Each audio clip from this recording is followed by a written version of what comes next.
Tim, thanks for getting up bright and early. And before we get to Tim, again, just want to welcome everybody to our KPMG US News Twitter Space CPI reaction and analysis conversation.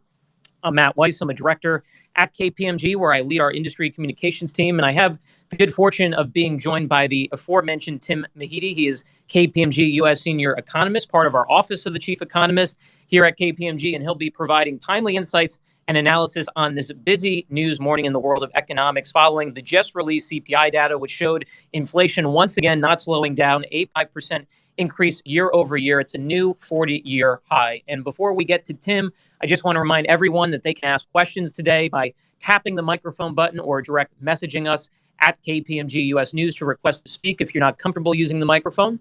We'll be stopping during the conversation to see if there are questions today. We welcome participation. And for those in the media, this is a recorded conversation. A replay will be available. And if you're writing stories this morning about the data, the conversation today is meant to be a resource for your reporting. So we encourage you to quote what Tim says, and certainly feel free to ask any questions you have during the conversation. So having gotten all those disclaimers out of the way, Tim, as I noted, inflation has been and it continues to be one of, if not the dominant storyline in economics, certainly for 2022. And today's reading further exacerbates that point.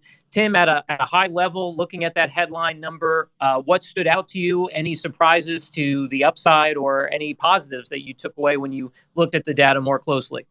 Good morning, Mac, and good morning, everybody. First thing I will say, let's get something provided this morning, because I think there's something in this data release that it's early, it's 1 month of data, but the thing that really popped out to me was that core CPI inflation actually grew at 0.9. It's the slowest it's grown since September of last year. Now, the headlines are going to be year-over-year inflation, which looks very high, as you mentioned, for both headline and core. We can talk about the difference between those two. But that 0.3 may be a sign that we're cresting. I'm still expecting there to be a fairly high there's a very high April year-over-year number. I mean, that's just kind of baked in at this point. But if you dig down into kind of what's going on in this release, there's a good chunk of this that came from the energy sector, which is not surprising, right? We had a huge surge in crude oil, gas, coal prices that all happened with the onset of the Russia-Ukraine war. And that looks like it's starting to filter through to prices. There is a lag there. It depends on what you're looking at, but this is called 4 to 6 weeks, generally speaking. And so we're starting to see that filter through. Other areas, and let me also say, the increases were broad. So even in core CPI, most, if not, I think almost every category increased. But again, the increases were not as large as perhaps they could have been or we've seen in recent months. So that's, maybe I'm a Pollyannish, I'm an early optimist, but I think this may be a sign that after we get through April, maybe in May or June, we'll start to see some roll off in the year-over-year prices. Just because we've seen oil prices go up, they've come back down. Other commodity prices have gone up and come back down. That's not to say they won't go up again, but we've seen that large price increase kind of already, and we're not expecting oil to jump to 130, 140 at this moment. So that's where I'm an early optimist, and I think this month, next month, and maybe May will all be around 8.5, and then we'll likely start to see some slowing in the year-over-year number. So, Tim, a few follow-ups, and I think our listeners might have similar questions. So one is energy, right? Talked about energy. It's another big storyline in the economy. Everybody sees the impact of those inflationary pressures every time they go to the gas pump. Today's numbers, Tim, if I read correctly, services excluding energy were up 0.6%. And that has accelerated each of the last 3 months. So even if we were to assume that durable goods and energy prices were to stabilize, does that number not suggest we're still seeing a real broadening of underlying inflation? And if that is the case, again, how concerned are you about that? A year ago or so, or maybe 6 months ago, the big word in economics was transitory. This would be a transitory inflationary period. It wouldn't go on. We're now about a year into this quote unquote transitory period of inflation. What do you make of that underlying number when you get into are you concerned that there is a real broadening of underlying inflation even when you exclude energy services? Well, first, I feel like economists pick a word every year that they want to kill. And last year we decided we were going to kill transitory. It's unfortunate we was used a lot, and for good reason. I will raise my hand. Also use that word.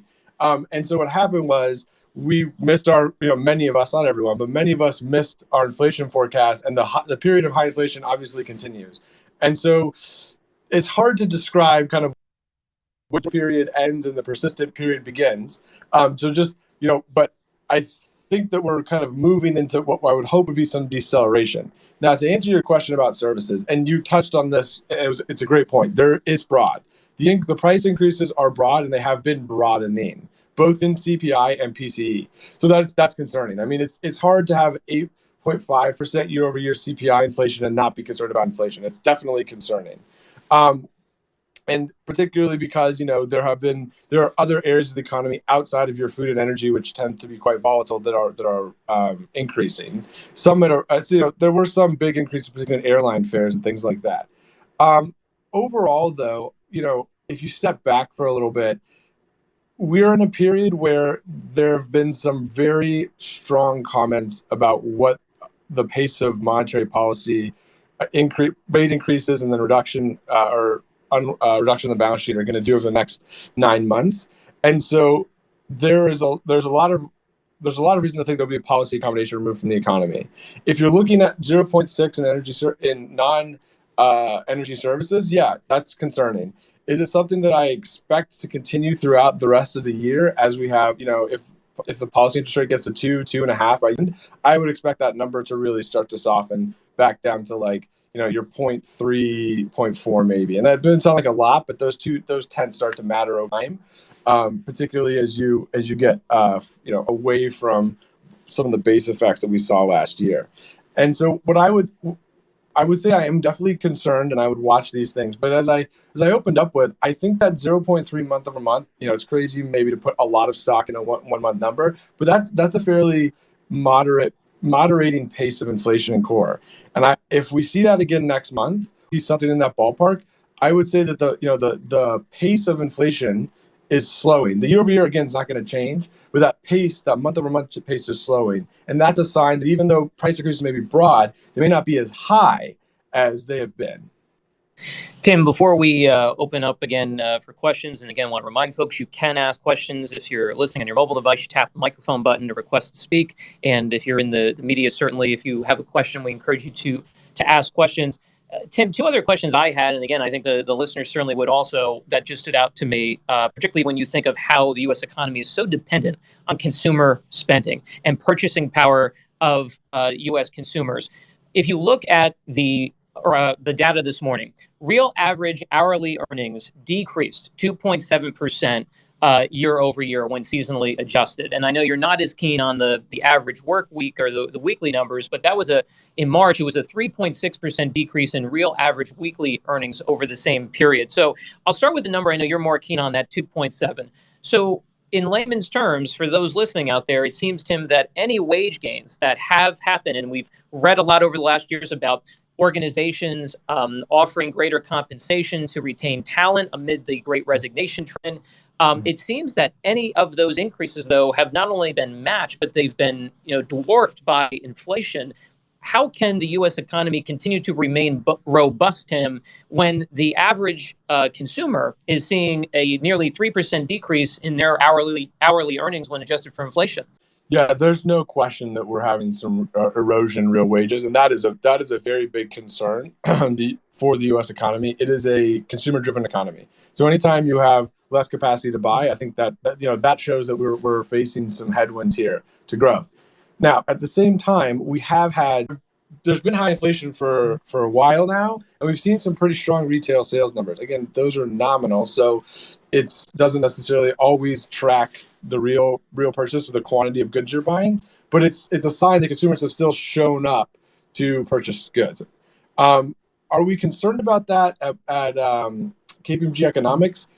Yeah, a little bit. That's why we have our forecast for consumption moderating this quarter, expecting it to be fairly strong, just because we had some coming out of Omicron and things like that, and some really good retail sales numbers. But over the next couple quarters, we're in April now. So Q1 we expect to be fairly strong. Q2 and 3 we expect some moderation in consumption, and a lot of that is from this high inflation. You have mixed signals in consumer sentiment. You have the University of Michigan survey of consumer sentiment has come down a lot in the last couple months. The other one, the Conference Board, has come down, but it's kind of maintained more or less an elevated position. So you're getting mixed signals there around what consumers feel when they show up at stores. So all of this kind of points to some moderation. But keep in mind, we had very strong growth last year. So if you come from 7% growth in Q4 and you hit 1.5-2% growth in Q1, you're still looking at a fairly strong economy. And we think as we go on, as inflation moderates, the labor market's in a very strong position, and that those wage gains will kind of persist. So we expect the real wages to start to gain traction later this year, which is a boon to consumers, obviously. Tim, thanks for those insights. There are some other questions I have on the Fed and other points on the yield curve. But before we get to that, Matt Caruso, I believe we have a question. Let's kick it over to Sohab. Yes, thank you. Over the past couple of years, companies all over the world have been advocating and promoting a clean transition, and the energy sector has been demonized as a result. Now it seems like what we've ended up with is a messy transition. How much of that do we attribute to this rising inflationary pressures? It seems that the energy sector has been significantly undercapitalized over the past many years, and those crunches in regards to undercapitalization is really contributing a lot to what we're currently seeing. So I just wanted to get the insights from the Economist. How much of an impact does he sees maybe the past narrative that we've had over the couple of years on the energy sector impacting the current situation we find ourselves today? Thanks. Thanks for that question. Tim, yesterday we had a discussion with Regina Mayer, our global head of energy, and we were talking about this. Obviously, energy in the headlines every day between the gas prices and aid in the transition over renewable energies, fossil fuels, all of that. Tim, as the question was posed from a purely economic standpoint, as you look at the energy sector, how do you see inflation playing into that? That's a really interesting question. We've been talking with our folks. So we have folks here at KPMG. We've got a broad suite of people that look at all kinds of stuff. It's one of the benefits of working at a firm this large and this much reach into consulting. And I've been talking a lot with our colleagues in the industry, kind of asking them, what are they seeing? What are they hearing? This exact question, what's going on with the investment? What we've been getting back is that there has been there's a lot of concern at the moment around a couple of things. One, the persistence of high oil. It sounds like there are some producers out there, particularly in the U.S., who are not convinced that the current high level of oil prices is going to continue for an extended period of time. So that is a reason potentially not to put rigs in the ground. We're also hearing there's a lot of concern around in the energy industry around what ESG means. There's a lot of uncertainty, and so these are large capital projects. Over 10 years. And so if you have prices moving up and down and you're not confident they're going to sit at a high level, and you're not quite sure what the ESG environment is going to lead to a decade from now, you may not want to put money into something that's going to you may not want to put money in the ground. So that's kind of what we're hearing from our energy experts. And they've also drilled into me that this is not, you can't just turn on the faucet here. There's all kinds of reasons to think that you can't just increase crude production overnight. And so there is an argument, a convincing one in my view, that over the next couple of years, we may not see this huge surge in supply of U.S. oil. It doesn't mean we're going to see contractions. It doesn't mean we won't see some growth, but it just means that the investments sounds like are not being made because of the heightened uncertainty around prices and ESG. And that, depending on, there's a lot of factors in that. Each, equilibrium is supply, where supply meets demand. Where that demand ends up 10 years from now is one of the reasons they're not investing, and also a big question around what it means for prices. But that's what we're hearing from our energy folks. Tim, thanks for the insights there. And I wanted to, as I noted, follow up on two other areas. So one is, of course, the Fed, and we'll get there in a moment. I want to just ask your thoughts on this. I know our colleague, Ken Kim, fellow senior economist here at KPMG last week, Tim, was tweeting about the yield curve. There was a lot of talk within the last week about the yield curve inversion and what that means in terms of his recession on the horizon. I want to ask you your thoughts, Tim, on a stat that I saw that's pretty fascinating, which is that over the last 75 years, so essentially for the better part of the entire last century, every time inflation has gone above 4% and unemployment has been below 5%, the U.S. economy has entered recession within 2 years of that occurring. Versus we've noted today, inflation is well north of 4%, and unemployment is actually well below 5%. I believe it's in the threes, the high threes. So, Tim, as you look at that stat, and if you look at what Ken tweeted last week about the yield curve, if you could share with our audience the KPMG Office of the Chief Economist perspective on the yield curve, on that statistic, on recession, because I know you both have a very nuanced point and perspective on what you expect regarding recession or the probability of it. Yeah, sure. So far be it from me to argue with history. As an economist, we we lean on history quite a bit. I will say this: the yield curve inversion is concerning, and as Ken likes to say, and I think this is a great soundbite, they're flashing yellow but not red. So there are lots of yield curves, and it's dealers' choice as to what they pick. And so I think it was last week. Then I'm looking at the data right now. We saw it. Started to see. It's about 2 weeks ago. We started to see an inversion, right, for a couple of days, and so that is concerning. And the 210, that is concerning. But what you also need to remember is that there were other yield curves that did not invert. And so what the signal tends to be is when all of those yield curves, or many of them, invert, and they invert for a sustained period of time. It doesn't mean there's a recession coming tomorrow. It just means that investors and those in the financial think that the short-term rates are higher than what they think the long-term rate equilibrium is. So we saw that for a couple of days, and then it went back and steepened. And right now, we're looking at yield curves across that are in the positive territory. Although the 210, not a ton. I think it's at 28 basis points. So that's to say, it's a concerning stat to look at. The statistic you mentioned, or two statistics you mentioned in collaboration, also concerning. It definitely raises questions around what that means for monetary policy and the ability of monetary policy makers to kind of land the plane, as the analogy, the overused analogy says, on a short runway. But at this moment, because we have the strength in consumer spending so far, because the labor market is so strong, and because, again, maybe I'm overly optimistic, but I do think inflationary pressures will start to ease here in the summer.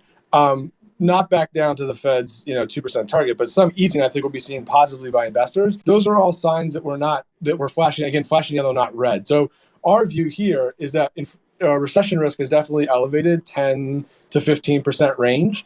What happens at the May meeting will definitely influence our thinking. The May FOMC meeting will influence our thinking. But at this moment, we think that the path set out in the SEP by the FOMC is one the economy can handle. And that would, in my view, is probably the biggest risk to the economy at the moment, is that we have a significant tightening, more than the economy, more than consumers and businesses and the rest of Main Street can handle. And at that moment, that is not what we're forecasting. Tim, thanks for that. And I see we do have a question. I want to just get one more question in before we open up the lines again. And Tim, we talked, of course, today, the basis of the conversation is about inflation. And the Fed has been starting to raise rates. It is one of their main tools to try to combat inflation. Wanted to ask your thoughts. We talked earlier about a term, as you said, it was overused in the last year, transitory. Another term that folks who follow economics closely have heard a lot is the Fed trying to engineer a soft landing. We've heard that a lot. Tim, anybody who's tried to buy a house in the last month has noted that all of a sudden those interest rates that were in the threes are now averaging above 5 on a 30-year, and housing is becoming even more out of reach for more and more folks. Your thoughts on the Fed, the pace of rate hikes, what we're expecting here? Is it your view? Is it KPMG's Office of the Chief Economist view that at the next meeting or within the next 2 months, instead of quarter basis point increases, we're going to see a half basis point increase, which I believe, Tim, you can correct me, I don't think that's happened since 1994. It hasn't happened, at least in consecutive meetings. It's been a long time since the Fed has hiked rates that precipitously. Mm-hmm. Yeah, this is, I was going over late last night kind of so I'll say it up front. We're out of consensus now. We do not see a 50 basis point move at the May meeting. That's definitely not consensus view. If anything, things are skewing towards 50, and then markets, I think I was looking yesterday, the implied probability is like almost a full percentage point in the June meeting. So let's just say that markets think that the pace of rates is going to be steep. There's reason for that. There have been a lot of comments recently by certain policymakers giving specific numbers on what their view of neutral is, 2.5. Some have called for rates above 3 by the end of the year. Those are to your point, these things haven't happened in a while. Those are very strong movements in interest rates. I still think, and we still think at KPMG, we could be wrong about this, but that there's a lot going on, and we're kind of sitting in a soft spot of the year, right? So we think Q1 growth is going to accelerate quickly. We do have very high inflation. We do have very strong labor market conditions, but there's reason to think those will dissipate on their own. And we're talking about, I think this doesn't get talked about enough, the combination of reduction in the balance sheet and a 25 or 50 basis point movement. That's another, at least, that reduction's at least another, at the pace they were discussing in the minutes, is at least another interest rate increase of 25 basis points, probably more. That's a significant tightening in financial conditions in May, at a moment when you're probably going to see a fairly weak GDP number right before that. And so in that sense, there's research that says you want to front load monetary policy, and I think that's what some folks are looking at. You want to do rate increases now because it takes a while for those to pass through the economy. At the same time, though, and there are other policymakers who said this, there's a lot of uncertainty around the outlook, both coming from the Russia-Ukraine war, high inflation. We haven't been in this environment in 40 years. And so the risks are high on both sides. And so that's when I would start to look at what are long-term expectations doing, right? And they're edging up. If you look at the Michigan survey, you look at tips, there's no question that long-term inflation expectations are edging up, but they are not yet at levels that I would consider to be like showing the Fed has lost credibility.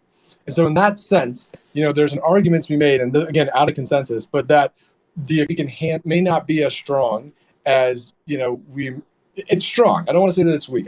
I'd say that we're on a strong footing, but the confidence interval is wide. And in that environment, it's possible that policymakers think we're going to go more slowly than we think. And so 50 basis points in May is not our forecast. It could happen in June. It could happen in September, depending on kind of what you think what happens with inflation over the summer. But the thing to keep in mind here, it is, in my view, hard to do 50 in May, and then if you do 50 in May, I think you're doing 50 at least for 2 meetings, maybe 3. That's a lot of policy accommodation removal. It's then hard if inflation doesn't come down, a lot by the fall, to not have to do more tightening. And so there's an argument there that you may want to go a little bit slower so that you can kind of see how things evolve, knowing that a lot of the inflation that we're seeing right now is not necessarily doesn't necessarily respond to changes in the economic, in monetary policy. This acyclical inflation piece is still quite large. And so if you can't control it and you think the confidence intervals around your economic forecasts are large, there's an argument to go slow. And that's what we're saying here at KPMG Economics. But I do want to, again, acknowledge we're outside of consensus at this moment. Tim, thanks for that. A lot of perspectives there. And I see we have a question. So Matt Caruso. Yeah, let's go to Michael. Michael, you can unmute your line and ask your question. First of all, thank you so much for taking my question. Really honored to be here.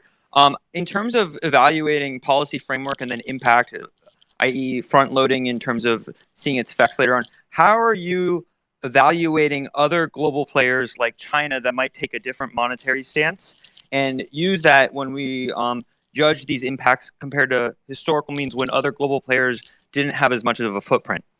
Michael, great question. Thanks for that. And I would say also, as I interpret that, is, there's been a lot of talk, and maybe, Tim, you could also address this, about deglobalization of the economy. I believe it was Larry Fink who brought that up in an interview a few weeks back.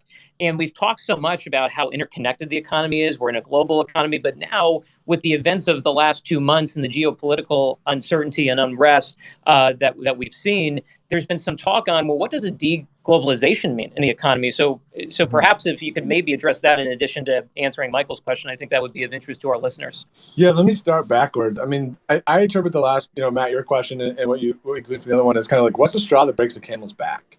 Right, we've had 2 years of pandemic, lots of supply chain issues, Suez Canal incident. Now we have this war that's, and there needs to be heightened global tensions in other places. And so, what does that mean for how folks approach supply chains and things like that? We are, it's early days.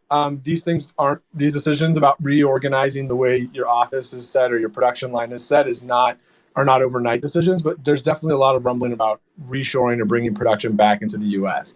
The more we talk with business leaders, the more we hear a lot of concern about the persistence of this uncertainty. We were hearing it last year a little bit. The rumblings, to your point, have gotten quite loud.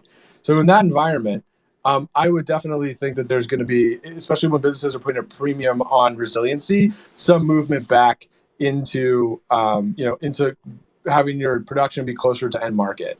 That's, maybe a lot to say that we have, as a society and a bunch of economies, not properly priced in risk associated with supply chain.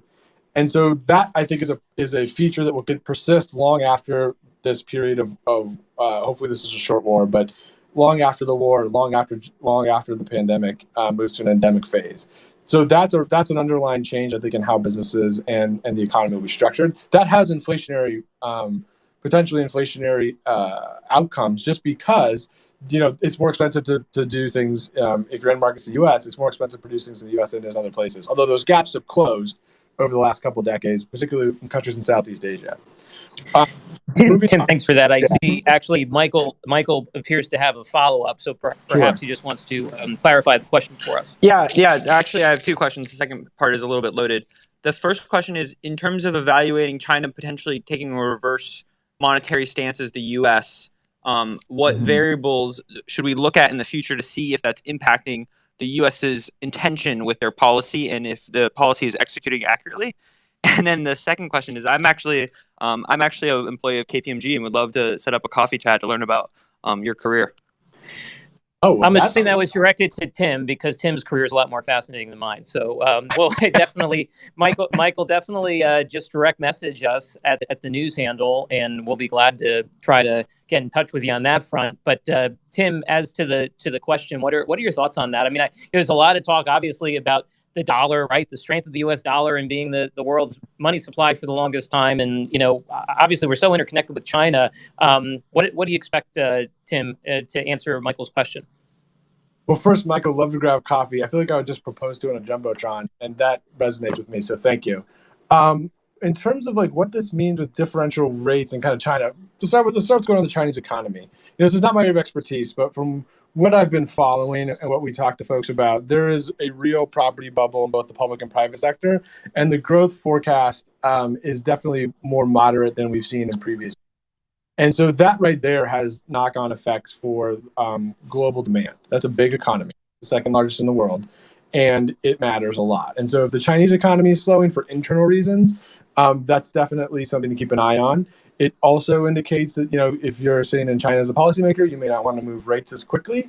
That definitely has some impact, especially if the U.S. is going at a fairly strong pace. I mean, those rate differentials, places that have high interest rates relative to places that have low interest rates tend to see currency appreciation. Investors like yield.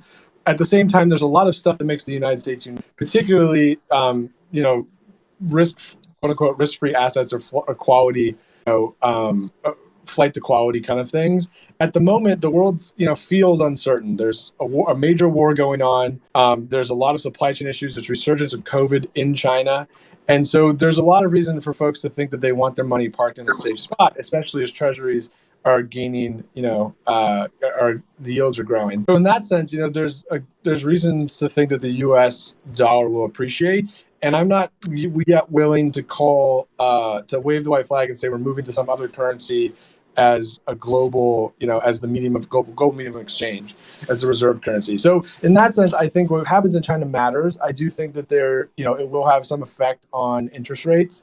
I don't think that it's going to be even in my top 5 things to watch as we think about policy. Not because it's not important, but just because there's so many other things happening with high inflation, consumption, what's going on in the labor market. There seems to be some different views on the FOMC, to put it nicely. And so I think those things are all in my top, in a higher position in my list of things to watch. But what's going on in China should definitely be watched closely, particularly as it pertains to the pace of economic growth.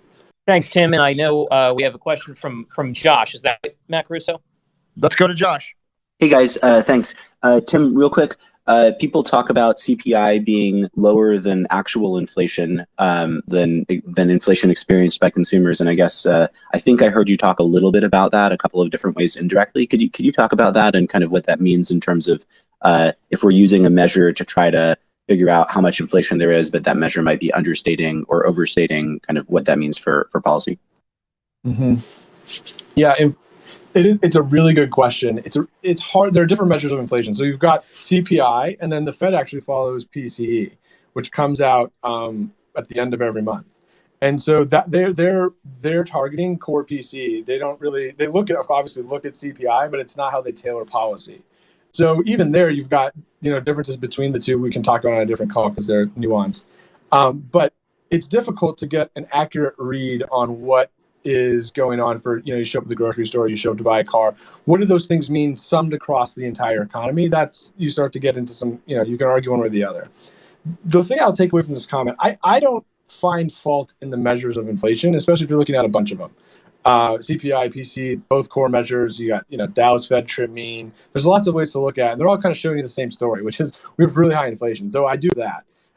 What is really concerning to me is how that inflation, one, the categories, energy and food, are concentrated in places where consumers can feel the hurt the most, particularly when you look across the income distribution. And so this kind of inflation in general, but this kind of inflation is very corrosive to folks at the lower end of the income distribution. And so that piece is very concerning for a host of reasons. But that's where I would focus my attention in terms of where there's damage across the economy, but that's probably where the most is happening, and something we need to keep our eye on from both a policy perspective and an equity perspective. And so that's how I would say I would look at kind of how consumers are feeling it. It's showing up in places and things you do every day. So it feels very acute. The thing that policymakers, and this is where it's hard to discontinuities between how policymakers and economists think about kind of overarching long, inflation, the trends in that versus like what we show up at the grocery store and the gas pump and feel. And that's because those energy and food prices tend to move around a lot. So we tend to strip them out and look at everything else and to kind of get a sense of where things are headed or what the underlying trend is. And that can sometimes feel disingenuous to folks, and I get why. I went out of San Francisco. I was telling the story to Taka the other day. I went to the store one day to get blueberries for my son. I've got 2 young kids. One of them is addicted to blueberries. And they were $14, and even as an economist who follows inflation, I was like, that's madness. I'm not buying that. I'm going to substitute strawberries, which were $7, still very high. And so, went back 2 weeks later and they were back down to the usual $8 you pay in San Francisco. But that's a lot to say that, you feel it when you go to the store, you feel it when you go to the pump. But what we're looking at as economists is kind of where this is going and what the underlying forces are. And that tends to strip out these things that feel very personal to people. Great, Tim, thanks for that. And Josh, thanks for your question. And I know we're well past the half-hour mark at this point. Folks have been coming on and listening at different points. So, Tim, just want to go back to where we started the conversation before we wrap things up today, as I know, again, listeners have joined at varying points. The headline number, again, a new 4-decade high of 8.5% year over year. If you could, Tim, just go back to the beginning and your original thoughts on the fact that the number, while impressive certainly and felt by everybody, your thoughts that you think we at least might be entering a period of somewhat cooling in the next few months. Yeah, thanks, Matt. It's a good way to end our conversation. First and foremost, like you said, it is concerning. 8.5% year over year inflation is very concerning. The question, though, that's the world we're in, right? And we can debate how much of this is due to things you can control with monetary policy. How much would be better if we'd raised rates earlier? These are all interesting questions that we'll haggle over for years. But we're there. So we're looking forward. What are we looking for? And that's where I tend to look at month over month pace. That's kind of like how much is the gas pedal being pressed? Like what's the change in the gas pedal? And so, this 0.3 is early. It's 1 month. It could easily change next month. But I think it also could be a sign that we're cresting. And cresting doesn't mean this is going to be the highest month. We could, I'd still expect a very, very high number in April, 8.5, north of 8.5, because we still have some energy stuff in train probably. And then, potentially, depending on where some of these prices, commodity prices go this month, you could, get down to the 8.5 range maybe in May. So that would be, are we saying are we declaring victory? No. And we still think inflation is going to be very high at the end of the year. Our Q4 inflation is above 7 at the end of the year. That said, we also think it will come down pretty strongly in 2023 for a lot of reasons. And so just to step back, it's, some moments like this, it is easy to run away and get concerned that 8 turns to 9 turns to 10. And that's not what I'm seeing in today's report. And that's at least one silver lining. It's a small one perhaps, but one silver lining to what we are experiencing as consumers in the economy. And we should put that in context. We start to think about what the Fed's going to do, what consumers are going to do, and bring in what we know about retail sales, what we know about, the labor market. And those are reasons to think that it feels hard. The economy feels like it's in a bad place. It's because there's a lot of uncertainty and inflation is high. There's also optimism. And so if we are crashing, which I think is what we're doing, and we do think the labor market is going to continue to show strength, the second half of the year could look at least more positive than what we felt over the first 3.5 months of this one. Well, Tim, it's a good note to close on your time this morning. Though it's an early morning for you, especially out on the West Coast, and it's a busy news day in the world of economics. So really appreciate your insights. Really appreciate everybody taking time out of their days. And we had a lot of folks listening in, a lot of good questions. So thanks for joining KPMG US News Twitter Spaces. Be sure to stay tuned for more great conversation.